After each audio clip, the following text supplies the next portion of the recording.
What is going on, Amazon sellers? Happy Tuesday afternoon. We are live from sunny Central Florida to do an Amazon FBA seller Ask Me Anything.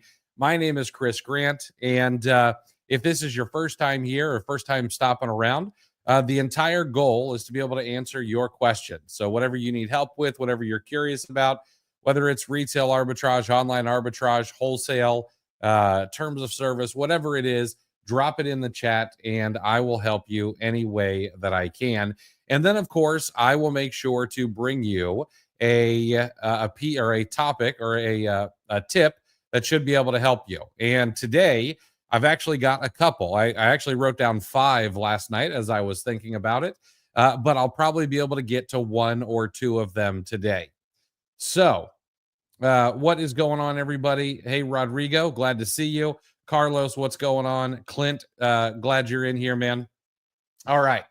Now, here's the thing. If you're here, I need your help to drop the questions in. All right. That is your job. I will make sure to do my job and answer your questions. So, Tiffany over on Instagram, customer product review violation. Can you be a little bit more specific? I'm not sure what you mean by customer product review violation. And Masterpiece, can you send generic items to FBA? So it is best that you do not send generic items to FBA or even try to list generic items. It is against Amazon terms of service. And it's very likely that you'll actually get an error before you can even send it to Amazon. But you do not want to get caught trying to sell generic items on Amazon any longer. Hey, Joe, what is going on? Jeanette, good to see you. Lex, how's it going? All right. Hopefully we get another question or two in here. If not, I'll get started on the tip that I was going to share. A couple tips with you guys. These are some things that I don't think anyone is going to know about yet because they are brand new. These 2 filters, we talked a little bit about them yesterday. The 2 new Keepa filters. We talked about flippability. We also talked about the filter for standard deviation. And I started thinking about them last night. You know, how can we use these outside the box a little bit? And I think I came up with some good ideas. So got a couple of questions here, and then I'll get into the tips. So Jeanette, excited for the new TA and inventory lab combo. How worth it do you think it is? Well, here's the whole thing. You're going to be able to get all of 3 Colts products under one roof for one price. That is a pretty solid offering. I mean, there are other tools that I like as well, but to be able to get all those tools under one roof, one offering, you're going to be able to get Inventory Lab, Tactical Arbitrage, Feedback Whiz. Feedback Whiz has 2 portions to it. They're going to throw in their repricer. Like, you get all of these products for one price. It's kind of a no-brainer, to be quite honest. And then they say that as they acquire new products, there are going to be more products added to it. So it's just going to get more valuable. If they've heard customer feedback that, you know, they didn't like the way that prices went. So they're trying to make this a single priced tool for everybody, essentially. So yeah, it is pretty good. We're going to talk more about that tomorrow when Chris and I are on the show together. So we'll talk about that. Carlos, what's the best way or software to know your numbers? Well, to know your actual numbers, so Inventory Lab, stuff like that is going to give you an overview of your sales. There are other tools that do it too. There's Seller Board, there's Boxum. All of these tools have, you know, you put in your cost of goods sold, it'll find out what your sales are. It's going to tell you the margins, etc. However, if you want to really know your numbers, and since you're a business owner, you need to use some sort of accounting software. I always tell people just use QuickBooks. It's kind of the industry standard.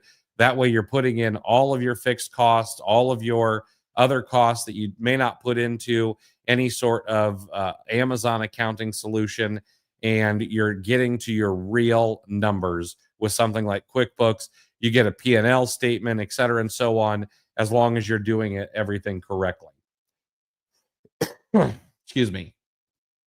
Clint, what's a typical return rate for the clothing category on Amazon? Mine's at 17%, which is crazy coming from eBay. So that sounds like it might be about right. Maybe it's a little high, but it's going to vary across the board. Women's clothing gets returned much more than men's clothing. And Amazon actually has a tool that will give you average return rates based on what you're going to sell. So, and I've written some threads about this. I'll need to go and find it again. But if you go into this tool on Amazon, you can put in there, say, women's running shoes, and you might want to expect an 18 to 22% return rate. However, if you go to men's training shoes or men's weightlifting shoes or something like that, you might see an average 12% return rate. So it will vary across the categories and what kind of things you're going to sell, even in the clothing category. But clothing, shoes, electronics, those things are all going to have higher return rates than other categories that you're going to see, especially things like grocery, where you're not supposed to be able to return anything, health, beauty, etc. Those should all be right around 2 to 3%. Hey, Paulie. Thanks, man. I hope you're well also. Linsofob, I'm interested in starting on an Amazon store. Where do I start? Very first thing you should do is you should go to Amazon Seller University and look through all of their free content. And then I would go and I'd read my blog post. I'd look at my YouTube videos. There are several other people in this space who are very smart and create a ton of content around YouTube. There's no lack of resources to learn outside of Amazon Seller University. But Amazon Seller University, and then as much free content as you can for about 40 hours. And then you need to just open the account and you need to pay some Amazon tuition in the way of buying a couple of products, sending them into Amazon, and see how they do. Start off with 100 or 250 or whatever it is you can lose, and then pay that tuition, learn the process, get some feedback, and then go back and start all over again. Can we get our accounts back with Section 3, Hamza? Yes, absolutely. Absolutely. And Luke, yeah, I know I'm going to have to evaluate the repricer, but I still am in the Aura camp. I love Aura. Let's see here. Brandy, IP alert isn't showing inside of Keepa. Is there a setting I may have clicked off? No. It's very possible that maybe it broke, and I will check on it, and we'll get it fixed.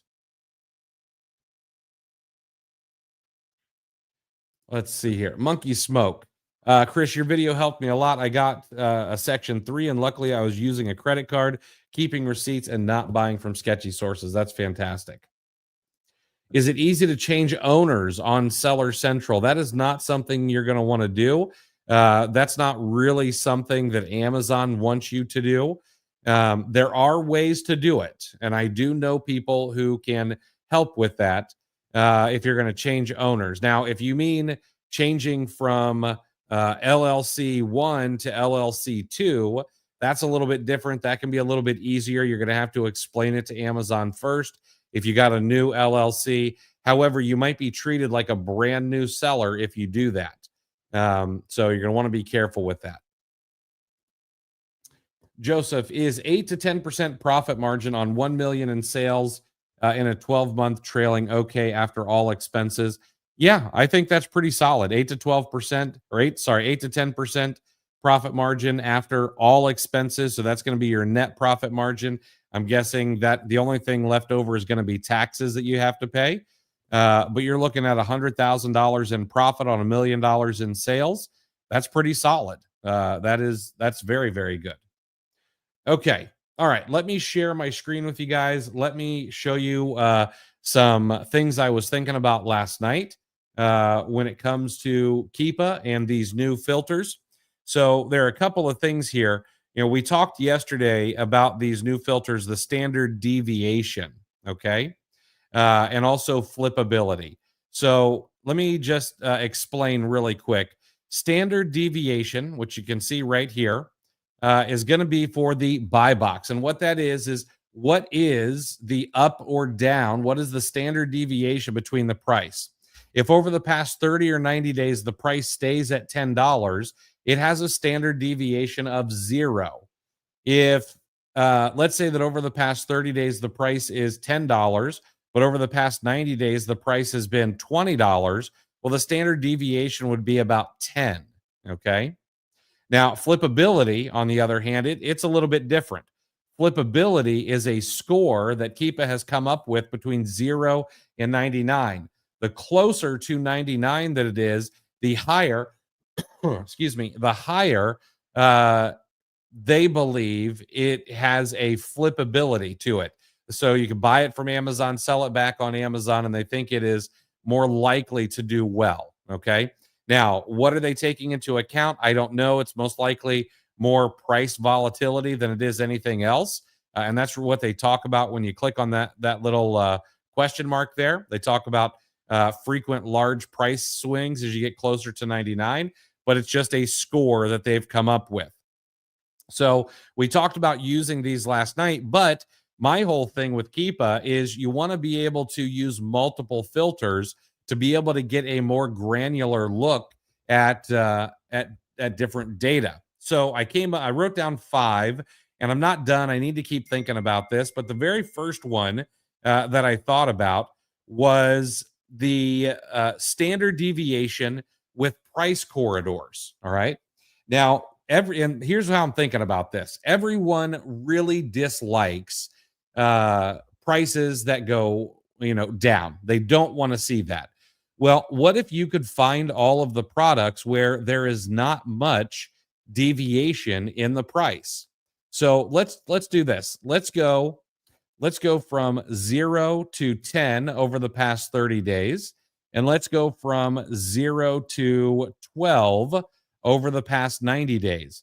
Well, there's 14.9 million products. Now, this standard deviation, it could be $0 standard deviation to a $10 deviation, and it could be both up and down. So what else do we need to do? Well, we could go up to our buy box filter, and we could look at things and say, hey, you know what? Over the past 30 days, I want prices that have gone up and have not come down too much. So we'll say negative 25 to 5. All right, in the 30-day drop of the buy box. And now what this is going to give me is products that could have gone up by 25% and could have gone down by 5% in price. And we'll do the same thing over the 90 days. We'll do negative 25 to 5%. All right. We do need to see some prices that are going to come down, or we're going to over filter. Now, there's still 2.5 million products here. And so maybe we want to also add in some price corridors. We'll say we want to see things that are currently $30 or above.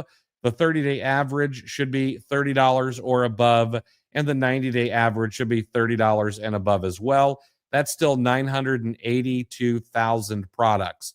So we'll say between 30 and 40, between 30 and 40, and between $30 and $40.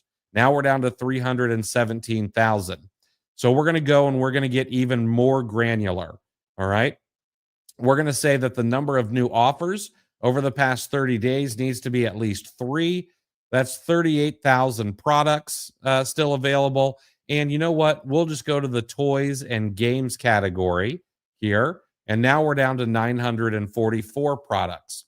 And what we should find, okay, we should find products where the pricing is fairly flat. Now, this has got Amazon on it.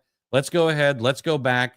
And let's say that Amazon needs to be out of stock over the past 90 days for, we'll say anywhere from 40% or more over the past 90 days is how much we want Amazon out of stock. Doesn't matter if Amazon does sell, but it can make it a little bit easier. So we'll look at this Warmies Flamingo. All right. Well, now we've got items where the price deviation is not very high over the past 30 and 90 days. Heck, over the past year, this has got a nice flat buy box. It has a number of sellers going up and down, so we know that they're obviously selling through. We can see the monthly sold on here is also letting us know it's between 50 and 200 per month. All right. So this is something that I would go in and I'd look at and see, can I find this profitably? Okay. And you should be able to find this over and over again with this kind of filter because we've minimized the price deviation. We've added to it that we want products really going up in price or not going down very much. We've added number of average sellers on it. We've had we've had Amazon not on here a ton. Okay. So we've got a bunch of different things working to our favor here. And now we're finding products that are more likely what we want to sell. Okay. Now here's the other thing. Okay. Oh, and if you have Keepa Academy, yes, this will be getting updated soon. It's one of those things on my seemingly never-ending to-do list. Now let's talk about a few other things that we can do here. All right. We also want to maybe we want to find some wholesale products that might have a little bit more ability to do wholesale with. Okay. Well, what are people looking for in a wholesale product? They want that standard deviation to be fairly low. Okay. They don't want to see a lot of movement in the price.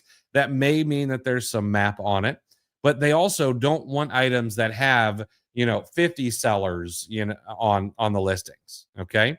So we're going to use that standard deviation again, and we're going to keep it fairly tight over the past 30 and 90 days. Actually, we'll go ahead and we'll do 365 days as well. And what we're going to do here is we're going to do 1 to 7. We'll do, actually, you know what? Yeah, we'll do 1 to 10 and 1 to 12. All right. That's 2.3 million products. We're going to go to the new offer count, and we're going to say that, let me go back to new offer count here. In the new offer count, I want there over the past 90 days to be between 3 and 10 sellers. Over the past 180, 3 and 10. And that is about it. And we'll do the same for the 30-day average, between 3 and 10. Okay. So I don't want no sellers on the listing, but I do want some sellers, and I don't want a ton of sellers on the listing. Now, here's the other thing. We may want Amazon out of stock almost 100% of the time. Maybe we don't want to compete with Amazon at all. So we'll say, hey, you know what? Go ahead and show me the items where Amazon is out of stock at least 75% of the time over the past 90 days. Well, we've still got 101,000 products to go through. So we could add a few other things in here. We could add average sales ranks. We could add average prices, etc. I'm going to go ahead and just say, hey, I want items to be over $30 over current 30 and 90 days. Want to be more than $30. And I want the sales rank to be under 250,000 over the past or current 30-day average and 90-day average. All right. Now I'm down to 41,779 products. Plenty of products for me to go looking for that could possibly be found from wholesalers. Okay. And now my job is just to go through these and see what I could find. Now, Carhartt, that's not going to happen. But do you have somebody that you could buy Zevo from? Do you have a local supplier you could buy that from? Do you have a tool and handyman supplier you could buy Gorilla Glue and put it in 6-packs from? Maybe. Okay. And keep going. There's going to be some monoculars. There's going to be brands that you've never heard of, and so on. But easy way to find some potential wholesale products this way. All right. And then I'll tell you what, I've got one more for you, and then I'll get back to answering your guys' questions. But we've got flippability, okay, along with Amazon out of stock. So we looked at flippability just a little bit last night, and it wasn't so great, okay? But what we're going to do now is we're going to say, hey, you know what? Over the past 30 days, I want the flippability to be between we'll say 60 and 70. All right. And I'll say the same over the 90-day period as well. I want the flippability between 60 and 70 on these, but I also want Amazon to be out of stock anywhere from 40 to 60% of the time over the past 90 days. All right. That way, it's a little bit easier for me to easily find products that should be a little bit more flippable. And sure enough, here we are. Okay. We've got an item that you can get for $6.99 and maybe sell for $14.97. It's not my favorite, but let's see if we find anything else here. Look at this Aveeno. Not quite. I want to see a little bit more of a swing in the price. Here's one we can get for $3.99, maybe sell it for $8.49. That's a little close for my taste. Let's take a look at this. $14.99. Sometimes it goes to $35.95. Not quite. Not really showing me what I want, but I think you guys get the idea. Okay. Higher the score on flippability, the higher those swings are supposed to be. And we go in there, set up our filters, and get a little bit closer than what we would have before. I may have been a little too tight on some of those filters, and I have to go back in and mess with them a little bit. All right. Let me go back to answering your guys' questions, and then we'll get you out of here to finish off your Tuesday night.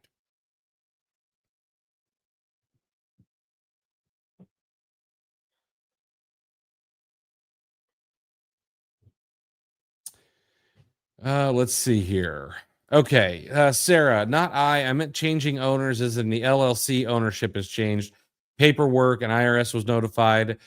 So you don't need any help, Sarah. What you need to do is you need to go in, you need to let Amazon know that you're going to be making changes. Okay. And, say, hey, I've got a new LLC. And then you're going to need to go through the tax. What is that? The tax questionnaire again, fill all of that stuff out, and then you may have to prove to Amazon still what's going on, and let them know that you've made all these changes. Okay. Joseph, if you have Keepa Academy, do you update the Academy with these new features? I will get to that. Absolutely. All right. Any other questions, thoughts, or concerns before we wrap it up for the day?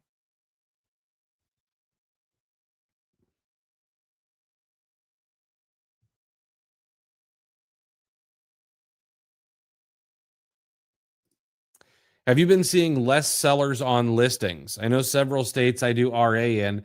Half the people I used to compete with no longer do it. I've noticed a few fewer sellers, but I don't know that people are leaving in droves. I've seen several um, I've seen several people do polls, and 80 to 5% of people say they're staying around. But I don't know. I mean, Amazon is still a growing marketplace. I just shared information on that.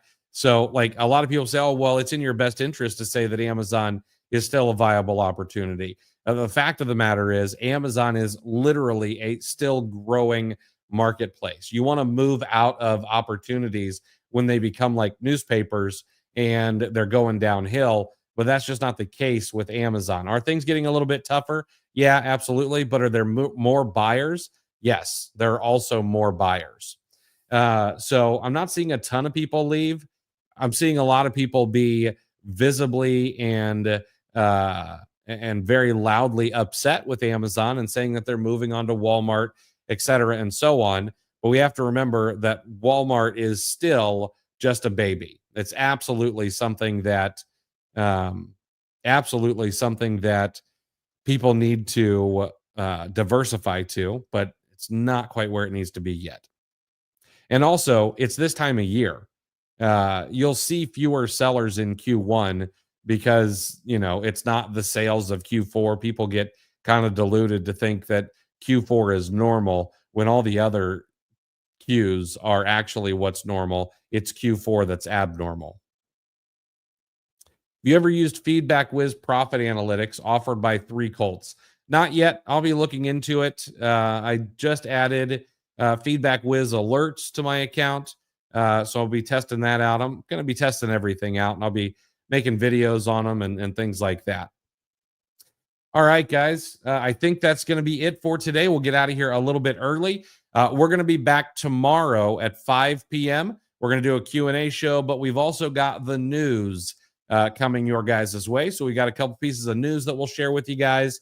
And then I'll think up some more Keepa stuff to share with you guys on Thursday. All right. Hope you guys are absolutely crushing Q1, and we'll see you tomorrow at 5 p.m.